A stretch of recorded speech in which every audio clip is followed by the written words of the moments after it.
Hello, everyone, and welcome to this week's reading for the 26th of October all the way through till the 1st of November.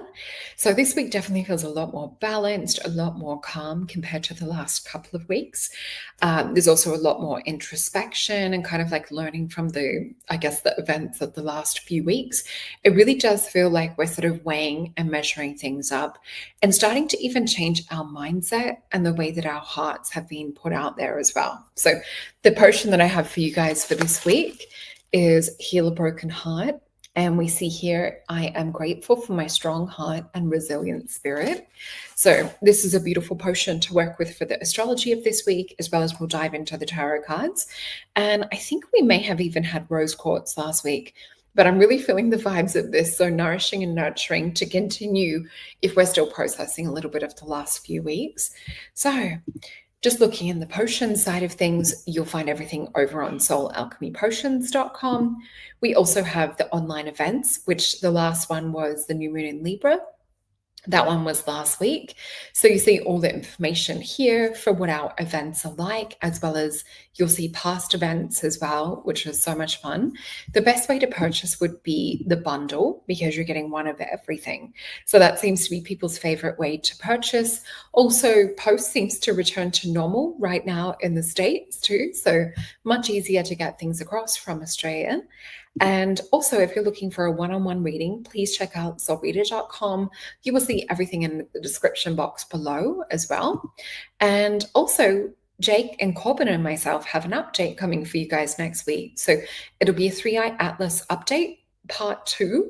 And if you haven't gone and checked out our other video or even the hypnosis, this was a really interesting one to check out. So hope you guys hit that notification button and subscribe so that you don't miss anything. Let me just go into my little notes. So with this week, we have, as I was saying before, just a beautiful mix of energy, as well as kind of curiosity and courage and introspection. Definitely feels more balanced than the last 2 weeks, that's for sure.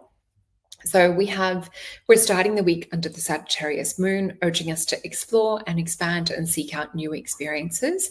We also have Venus just nudging us in to reflect on what truly brings joy. And I think from memory, around the 3rd of November, if I'm right, or possibly the 8th, I would need to double check. But anyway, we've got a Mercury retrograde coming up too. So we're in the shadow of it now. I always find my language goes a little as we start to head into the shadow of it. Pop maybe like a little purple emoji in the chat if you guys experience the same.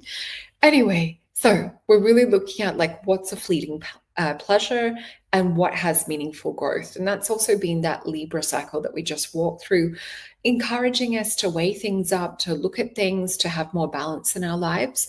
So we will also have the moon move into Capricorn, which will invite us to slow down, to start to get organized. I know for myself, recording this on my Monday, that's what my partner and I have been doing, is like doing clean outs in preparation for moves. And yeah, just kind of like a spring clean purge and getting organized, as well as, doing it over the last couple of weeks too. But anyway, this is about looking at wisdom and structure for the start of the week.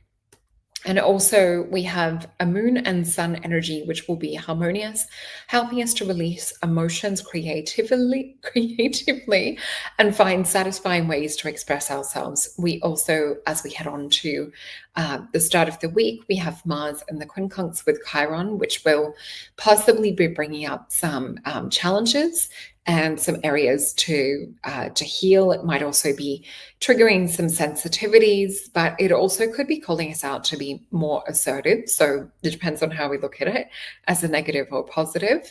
Anyway, it's driving us to have more balance for the care for ourselves and others. Oh my gosh, language is just incredible with this Mercury shadow here. Anyway, early frustrations or doubts and things may arise on this day, and we have Mars-Jupiter trine, which will lift our confidence, optimism, and courage. So also an ideal time to start new initiatives, take bold steps, or embrace challenges with enthusiasm. So your energy and determination are your greatest allies. And I also could retake this and try and work the language But I'm literally just showing you this is an example of what Mercury retrograde shadow can do. So, good to know you're not the only ones out there if this is happening to you. So as we head on, still in the early parts of the week, we have Mars empowering energy continuing into the day. We also encouraging action and forward momentum. And as Mercury prepares to connect with Neptune, our minds will start to drift into more kind of that creative space, tapping into dreamlike reality, intuition, and inspiration. So we might be feeling a little bit more attuned to subtle energies, imagination. Solutions might also pop up, and also you might see more around hidden possibilities. So really beautiful around that early start of the week still. And this is also the perfect day for artistic expression, spiritual insight, exploring mysteries. We will also have the Capricorn moon, which will keep us grounded in practical steps. We also will have the moon entering Aquarius, opening our perspective and helping us to think outside the box. As the week shifts into more exploratory and introspective rhythm, this is around midweek, Mercury and Neptune inspire reflection, imagination, and gentle curiosity about the unseen. So we might feel pulled intuitively or like in a mystical way towards creative projects, towards sort of thinking outside the box. So definitely pay attention to hunches, pay attention to synchronicities, subtle signs around you. And this will all be guiding you towards growth, towards having more clarity. The moon also moves through Aquarius around this time and into Pisces, urging emotional openness and surrender of control, allowing us to dream and envision and to connect with deeper truths. So we'll close the week with a focus on emotional awareness, reflection, and alignment. So this is a gentle reminder as well, just to integrate. So you might even want to journal all of the insights that you've gained throughout this week, plus noting down the practical steps that you also receive downloads around. So this will both honor your inner side of things and your intuition, as well as the outward action steps that you need to take as well. So then we can step into November just feeling a little bit more calm, a little bit more pre-prepared and ready, as well as like tapped in, knowing that we're moving forward from that space of conscious intuition as well. So let's have a look into the cards for this week. I'm just getting encouraged to look into the Mythios deck.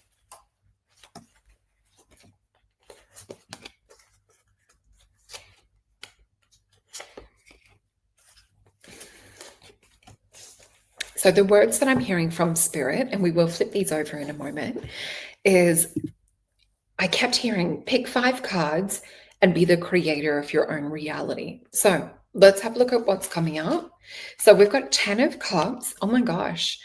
This total abundance energy at the start of the week. So we've got 10 of Cups and we've got the 3 of Cups. So we know this is wishes fulfilled. It's dreams coming true. 3 of Cups. I do feel with this too, this is abundance energy. This is a beautiful balance between the mind and the heart. And it's also this feeling of like us dreaming, and you can almost see she's in kind of like this dreamy laying, being the lady in the lake almost energy. For me, I always see sort of like a sense of Christ consciousness within this energy, or moving forward from this beautiful centered awareness and heart space. We do have Justice and Hermit card around the center. And with this, as we said before, it's about achieving more kind of balance. With the Hermit energy too, it then comes out next to Ace of Swords. So we might need to do a little bit more introspection in order to read and receive the downloads. So let's have a look into, I was going to say Cosmic Tarot, the Star Tarot, and see what comes up. So we have a 9 of Swords, sorry, 9 of Wands, a 4 of Wands. We have the 10 of Cups again. This is looking like a very beautiful, abundant week with our wishes and prayers being answered. But I also feel it's about getting into alignment, because I keep hearing Spirit say this. So 9 of Wands, this is Sagittarius, Sun and Moon energy. This for me is usually when we've sort of formed a crossroad, or we've come to kind of like a reckoning within our thoughts, within our mind, within sort of our spiritual direction, and we're building a bridge over things. So we've got this with the 4 of Wands, which is a card of completion. It's Venus and Aries energy. It's spiritual alignment, spiritual marriage, sometimes connection, partnership. Ten of Cups, and the Six of Discs, which is the card of success, Taurus and Venus energy. So beautiful cards this week. It looks like a lot of things coming into fruition, into fulfillment. This is such a sigh of relief compared to the energies that we've experienced over the last, I would say, 2, possibly 3 weeks, depending on who you talk to. Let me just grab some from my little black and white deck.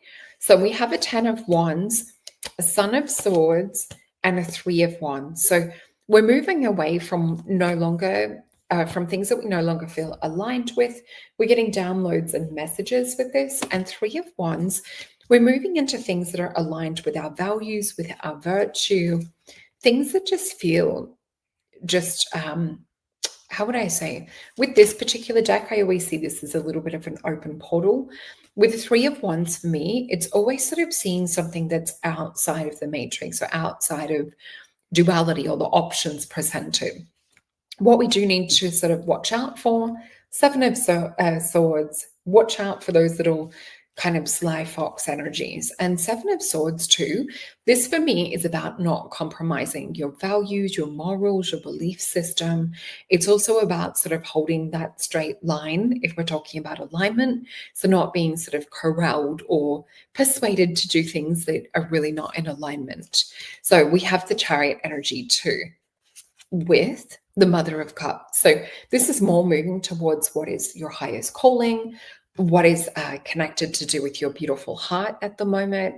Mother of Cups too, this might be a little bit of self-care, a little bit more kind of like nurturing, meditation, knowing that we're moving forward protected, especially on a heart level. Let's just see if Spirit has any advice for us in navigating this week. Oh my gosh, this is so funny. So my little Syrian deck made its way into my other deck. So we've got the card of higher self. So my higher self always knows the best outcome. I am, what if we said a few times this reading? I am aligned with my higher self in all that I do. So this has been a very busy last couple of weeks, so you haven't seen me online as much, apart from in client sessions. So if you guys are looking for a one-on-one client session, have a look in the description box below, and I look forward to seeing you guys shortly. And I will also see you next week for the show with Jake and Corbin. All right, love you guys. Take care.